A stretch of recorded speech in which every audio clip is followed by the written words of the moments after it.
Hi, I'm Brian Mullin, and this is Balls Out Physics, Episode 5, Propulsion in Space. Now, a lot of people out there, including myself, when they started questioning things, questioning space travel, start to think about how in space there's nothing, or there's no matter in space. And a lot of people have said, well, what are you pushing off of in space? And that's one of the things I started to think about a lot, and it's one of the things that kind of broke my heart, because if you watched episode 4, when I talked about the thermosphere, I realized that the temperatures in low Earth orbit were too high, but I did wonder if we can get through the thermosphere, can we still travel the stars? But then I started to think about this idea of having nothing to push off of, and I realized that I don't think it's even possible to move in space if it is what mainstream science or mainstream astronomy believe, that it is a vacuum. It shouldn't. You start to think that it shouldn't be possible to move, and I thought of Newton's third law, which basically says that every action has an equal and opposite reaction, and that's definitely true on Earth. If you push on something, it pushes back with the same force, or it pushes back. It creates an equal and opposite reaction. If there's eventually it will. If you push on something that's not strong enough to resist your force, then you'll move, or it will move, until enough force is developed until enough reaction is developed to resist your force. So, for example, if I crouch and then push up on the bottom of my feet, push myself back up, that the reaction of the floor pushing back up is equal to the force of my feet pushing down. That's basically what Newton's third law says. Okay, so a lot of people say, well, in space, how can you move when you've got nothing to push off of? And what we're told, with the accepted theory, is that if all you have to do is push mass away from you, and you'll move in space. And it kind of makes sense, but then Newton's third law comes back, and so there's a lot of circular reasoning for me trying to figure this out. Like, what am I missing? Because I didn't want to accept that you can't move in space, but I honestly don't think you can. But start with a jet engine on Earth. Now, on Earth, we have air all around us. It's a fluid, really, and it's not that much different from water. When you really start to think about it, gas and liquid are very, very similar. They're both fluids. And so, say this is a jet engine, a very crude drawing of a jet engine on a commercial airliner. And when I'm standing here, where you're standing at sea level, the pressure on your body from the atmosphere, the weight of the atmosphere above you, is roughly around 14.7 pounds per square inch, or 101 kilopascals if you're using the metric system. And so really what's creating that pressure is the weight of the air above you, all of the air above you. It's just like, the best way to think about it is, if you dive in a pool and you swim to the bottom, you can feel the pressure increase as you go lower and lower in the pool. That's because the weight of the water above you is increasing, and you really feel it in your ears. Especially if your ears are very sensitive, and you go lower and lower, you go deeper and deeper, depending on how deep the pool is, you feel that pressure in your ears. It's the same thing in the air, just not as noticeable. And so, as you rise in a pool, the pressure becomes less, and the same thing happens in our air. If you go up into the mountains, the pressure actually decreases, and when engineers are designing things that are affected by pressure, they do account for altitude and how pressure changes. And at sea level, we use 14.7, and that's typically called 1 atmosphere of pressure. Okay, so a jet engine sitting here, say the engine's sitting on the runway, is experiencing this pressure all around it, just like our bodies are. And that's one of the reasons it's theorized that you need a spacesuit in space. One of the reasons is because our bodies in space would expand, because space has negative pressure. And so, the atmospheric pressure is what actually holds our bodies together on Earth. That's the theory. So you have all this, call this the air pressure, this atmospheric pressure, if we want to call it that, or whatever, is acting on this engine from all sides. Okay, as it's sitting here on the runway. Just like it's acting on my body, it's acting on you, the viewer, and everything. Okay? So there's pressure here. And that is 1 ATM equals 14.7 PSI. I'm going to use English units because that's what I'm used to. But I do think the metric system is better because, well, I think if you do believe that this world was designed, I think the designer gave us a hint on which system is better. It's just easier for our heads, but each their own. So, okay, have an engine sitting here. It's off. Alright, I posted a link below to a 5-minute video that shows how a jet engine works in a nutshell, and it's very cool how they work. It's very interesting. It's really based on how a nozzle works. So to give you an example of that, you take a garden hose and you turn the hose on full, and water streams out of the end of the hose. But if you put your thumb over the end of the hose and cover, say, half of it, the water sprays out much faster. And the reason that happens, it sprays out faster and farther, is because you increase the energy, but the amount of mass flowing through stays the same. You think about it, behind your finger, there's still the same amount of mass, and the same amount of water is flowing. But then you reduce the size of the hole that the water can come out of, but that same amount of mass still has to keep moving because there's still that much mass behind it, pushing it. So that's why the water sprays farther and faster, because you're actually increasing the energy. And if you think about it, kinetic energy is equal to, KE is equal to 1/2 mass times velocity squared. So you see what happens here is the velocity increases because you reduce the area, and so your energy increases. Now, I could get into the flow equation and show how when you actually reduce the area, it increases the energy, but I'm just giving the basics here. This is what's happening. And that's how a jet engine works too. In a nutshell, there's a little more complicated than that, but what happens is the intake in the front of the engine, where the fan is, if you see you see the front of a jet airliner, it has a fan here, and so fan turns on, and these things really suck an enormous amount of air into them. Okay, they suck in this air, and as you see in the shape of the engine. If you watch that video, about 80% of the air just flows around the turbine in the center. And so, just to keep it simple, we just say that the air comes in a big opening and then comes out of a smaller opening, so it's forced out the back at a higher velocity. The energy is increased. Okay? Keep it simple. So we'll just use, keep for this. So this air is forced. This air is forced out the back. Now this little turbine, this cone represents the turbine, and there is some difference. About 80% of the thrust comes from the air flowing through, and then about 15 to 20% of the thrust comes out of the turbine. But for this, we'll just say it all. It's the thrust is being forced out of the back of the engine. Okay, and so per Newton's third law, every action has an equal and opposite reaction. So this thrust creates a reaction on the engine. I'll just put it right here. Call this the reaction R, and pushes the jet, and eventually pushes the jet forward. That's not the only action happening here. The typical example, the classical example, is that the thrust pushes this way. The action of the thrust pushes this way, creates a reaction to push the rocket. Okay, but there's something else happening here. There's a lot of actions happening.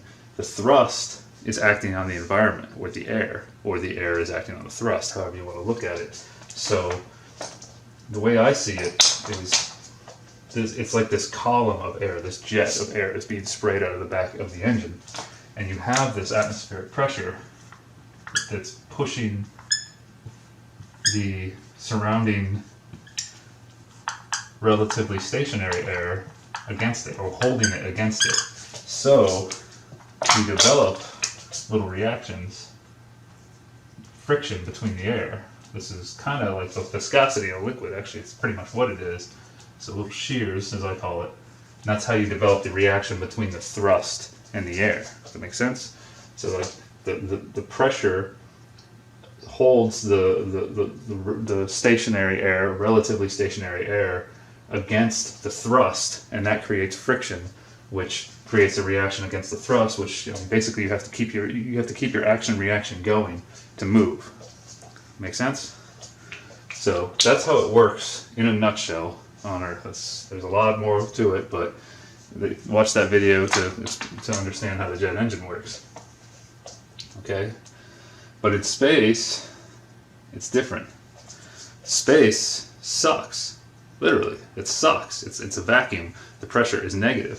So all these blue arrows pointing at the engine would be different. So just they'd be facing the other way, because space would be sucking on the engine.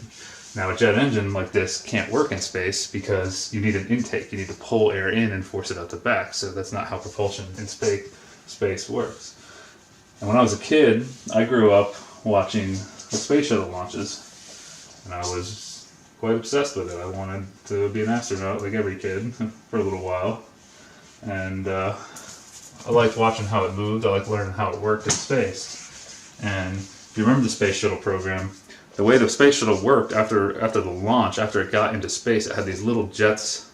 It had these little jets all over it that shot compressed oxygen out into space, and that was supposed to be the mass moving, the push of the mass away from the mass of the oxygen away from the shuttle was supposed to be what controlled its movement and gave it thrust when it needed to, rolled, whatever it needed to do. You know, the little you see in the movies. Well, so let's say that this is actually one of the little nozzles on the shuttle, okay? And then we'll extend the nozzle over to the shuttle. Say the shuttle's over here somewhere. This is just one of those little nozzles, tiny little nozzle that shoots compressed oxygen out into space, okay? And remember though, space sucks. So you have this pressure acting the other way. What that pressure is really not important because it sucks. That's all that matters. I'm being... So we have all this suction happening on the engine, and on the engine and on the, or not on the engine, on the nozzle, excuse me, and it's pulling on here, and say the nozzle's closed right now. This nozzle isn't active yet, and so you have this built-up compressed oxygen inside this nozzle, and say there's a tank over here filled with compressed oxygen, and when they open the end of the nozzle, or the jet, whatever you want to call it, you have this suction force over here, and then I'll use red to show that the very high pressure oxygen wants to spray out into space. But space is already pulling away from that oxygen. So how do you develop an equal and opposite reaction when space is already pulling all of this stuff away? It's sucking, it's pulling. So this opens, and there's compressed, built-up oxygen in here, and the oxygen is actually pushing on the wall of the nozzle and the tank that it's in. Okay? It's already pushing on that surface. And then it opens and it sprays out into space, but there's no air out there. There's no positive pressure to hold air against the oxygen if there was any air. And so it would just, in my opinion, when you really start to think of it, wouldn't it just expand infinitely the moment it starts to come out? Where's the opposite reaction created? And that's what people are really asking. Our guts, that's like a lot of people, our gut reaction is, no, wait, that doesn't seem like it would work. And so this question is discussed. I actually have a friend who took a propulsion class. I can't remember what the class was called. He took it was an online class. It was free from a very well respected university. I won't mention it. Well, it was MIT, but they offer free courses, and he told me that in the course that to answer this question, what they do is they show the professor has a video of himself standing on a skateboard, and he took some weights and throws the weights away from him, and he moved back the other way. And I said, oh, I got to try this.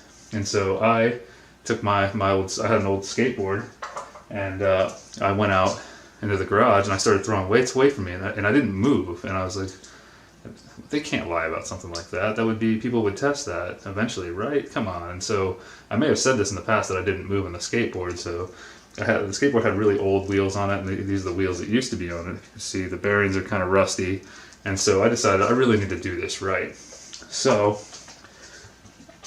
I got some nice rollerblade wheels. When I was a kid, it was considered lame to put rollerblade wheels on your skateboard, but I kind of sucked at skating, so I just liked going fast. And this skateboard is the design here. My idea here is for this thing to only go straight. Because you see, if I try to turn, the board will hit the rollerblade. But so I got some new bearings. You know, wheels spin really well, and I set up a trap or something to catch stuff as I threw it away from me. And I stood on the skateboard and started throwing mass away from me. Well, I took a cinder block or a CMU block and threw it away from me, and sure enough, I moved backwards pretty significantly. So I was like, okay, that works. But is that the same thing? Well, it took me a while to wrap my head around. Like, where's the equal and opposite reaction? And is this the same thing? And I don't think it is. And here's why. Best way to think about it, let's start with a bullet. Okay, here's a bullet. All right.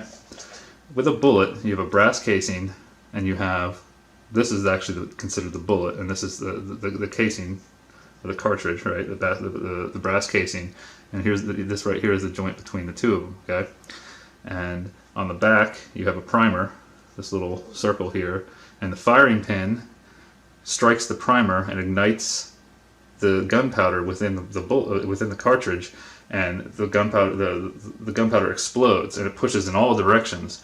But since this bullet, since there's a seal here, and this is the weakest point between these two masses, the bullet flies one way and the casing tries to fly back the other way. If you've ever shot a gun before, if you're holding the rifle against your shoulder, you get a kickback, but the smaller mass of the bullet's mass is much smaller than you, the rifle, and the casing, so the bullet flies away from you.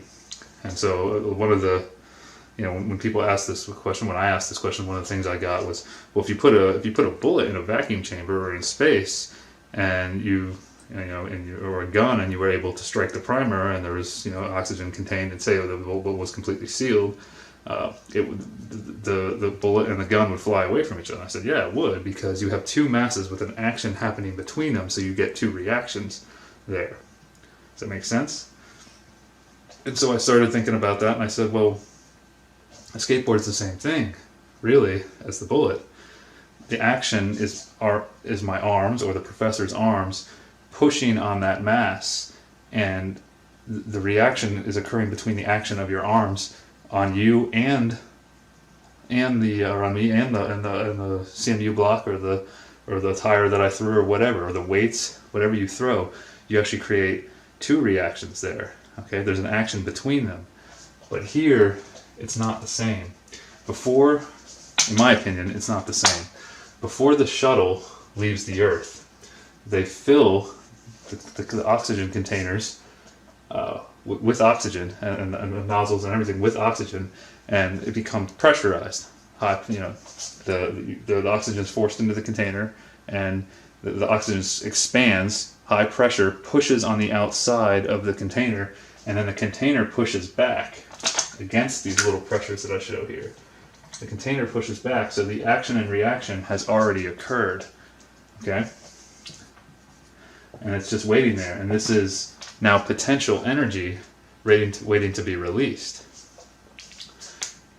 So the action and reaction has already occurred. This isn't the same thing as somebody standing on a skateboard and throwing something away from him, or a bullet. It's not the same, in my opinion. I mean, really think about it. You see what I'm saying here?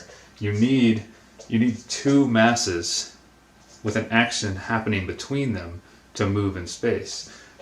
On Earth, this nozzle would spray against the air, and you would get an equal and opposite reaction, because there's positive pressure on Earth and there's air. In space, there's not. It's completely the opposite. It's just like, it's very similar to the jet engine on Earth, except you don't have the intake, you just have compressed oxygen spraying out against the air. In space, it's not the same. And I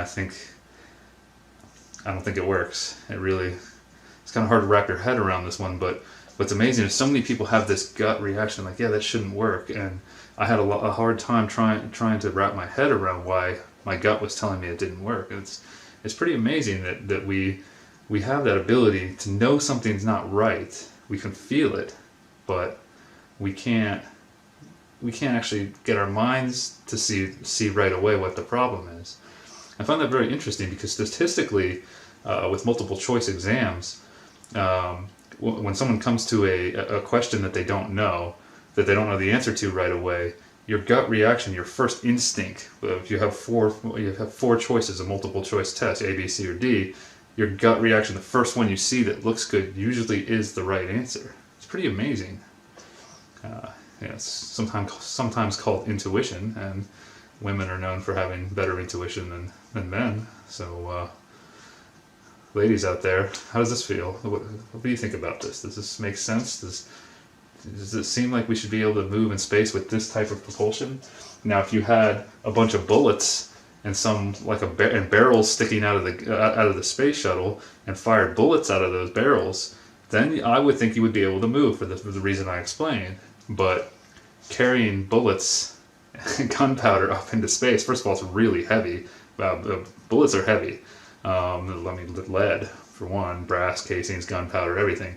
And all the high temperatures you're seeing up there and the high pressures and everything and these extremely flammable bullets, have fun with that. I wouldn't do that, and I'm sure nobody would want to do that. So you would need two masses and an action happening between them to move in space. Whereas in this case, you only have one mass that's already contained, it's already pressurized, the action and reaction has already happened, and then when you open the nozzle, it just sprays out into space. Make sense? So that's the problem I see, and today is April 1st, so I kind of figured out how to explain this. Droidfuel and I were actually talking about this one, and it kind of worked out that what we both see. A lot of people feel that something's wrong about propulsion in space, or the classical ways we've been taught with compressed oxygen being sprayed out into space, and that was how the shuttle moved. I know there's different propulsion systems out there, but the space shuttle was supposed to exist and it was supposed to move up there, and a lot of people are thinking that it wasn't real. And based on everything I've shown in episode 4 and what I've seen, all the hoax footage, I don't think it's real, unfortunately. And just had to cut. So yeah, as I was saying, today's April 1st, and I think we're all being fooled by these space agencies, and there are a lot of people who agree with me. I mean, it's the number seems to be growing more and more every day. There's in the description below, I posted another link to a video showing glitches and anomalies and things that don't look real on the space station, that was made by a person who actually who does think that we live on a globe. I remain open. I have no idea what this world is at the moment, and I'm trying to determine that, so keep reiterating that. And so yeah, I think we're being fooled. Another thing I want to point out is if you watched episode 4, there's two episodes up right now. There's probably more sub-episodes for episode 4. I talked a lot about the International Space Station and the temperatures and all the problems with low Earth orbit. But the International Space Station is supposed to have an ion thruster on it, and it seems very high tech. I've looked into it a little bit, but I don't really want to spend too much time trying to understand how it works, because if the compressed oxygen propulsion has problems, I mean, and what's the point really is how I feel about it now.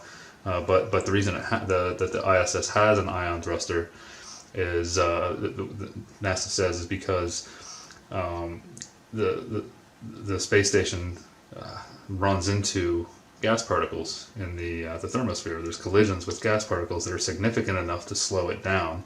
And if you watched episode 3, in episode 3, I talk about how the minimum velocity, or the velocity at whatever altitude is calculated to, or a minimum velocity that you need to maintain to stay in orbit, so you don't get pulled towards the Earth or whatever object you're orbiting.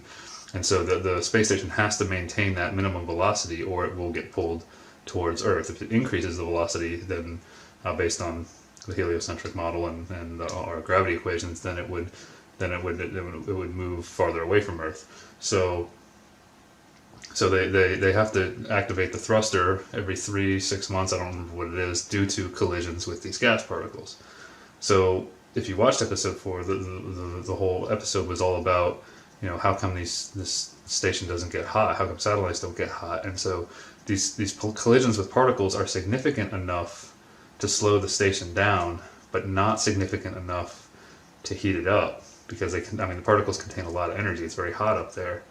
So there's a lot of contradictions, a lot of things that don't make sense. And then when you see video, when you see things that show glitches and makes it look, just anomalies that look fake, pay close attention. That video, the first time I watched the video I posted down below, I didn't really see a whole lot, and then I really started paying attention to what the video creator was actually trying to show. I said, wow, yeah, there's things that it does look fake, like it's been faked, or it's pieced together, or like they're in a pool. So I'll let you be the judge of that. I'm not telling you what to believe. Like I said, this is my opinion, but there are people out there who agree with me. It's a lot of people are agreeing with me, and I'm agreeing with others who are doing work like this. So we need some answers, and like, we're paying for all this stuff, and when still only 553 people have been to space. So we need to stop paying to be fooled. I think if we are being fooled, and at the moment, I have to conclude that. So, regardless of the shape of the world, I'm going in kind of a different direction as well. I'm going to keep making Balls Out Physics episodes, but I'm also, besides what the shape of this world is, I'm kind of leaning towards trying to understand how it works. And if these space agencies are going through all this trouble to fool us, maybe it's because they do know how this world works. Could be. Or could not be. There could be logical explanations for all this stuff, but that's why I'm making these videos, to see if we can find them or see if we can't. So, until next time, peace.